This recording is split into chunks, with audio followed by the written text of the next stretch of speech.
Nama saya Ani, saya kelas 7A. Saya perwakilan dari SMP Negeri 21 Makassar. Video ini saya buat untuk acara SSA Awards pada bulan April mendatang.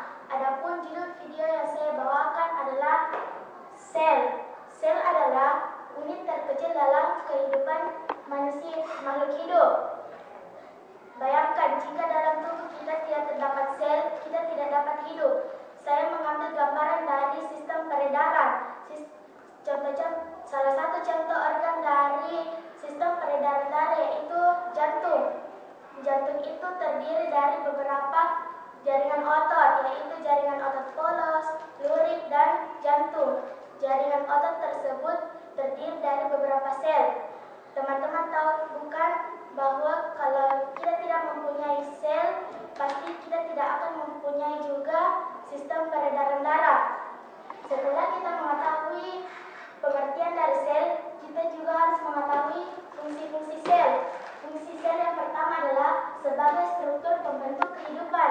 Artinya, karena dalam semua tubuh makhluk hidup itu, maupun manusia, hewan, tumbuhan, pasti akan terdiri dari beberapa sel.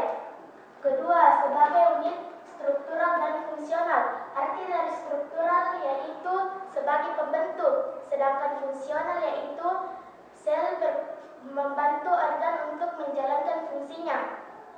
Setelah mengetahui fungsi sel, alangkah baiknya kita juga mengetahui bagian-bagian dari sel.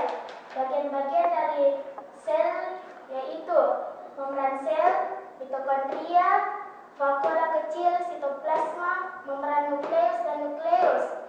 Membran sel itu berfungsi untuk melindungi dan membatasi isi sel, serta sebagai pengatur lalu lintas keluar masuknya sel. Kedua, mitokondria. Mitokondria itu berfungsi sebagai penghasil energi. Dan kemudian vakula kecil. Vakula kecil itu berfungsi untuk mencerna makanan. Kemudian sitoplasma. Sitoplasma itu adalah cairan yang mengisi suatu sel. Dan keempat yaitu membran nukleus. Membran nukleus itu berfungsi untuk melindungi nukleus atau inti sel. Dan terakhir yaitu nukleus. Nukleus itu berfungsi untuk mengatur seluruh kegiatan sel.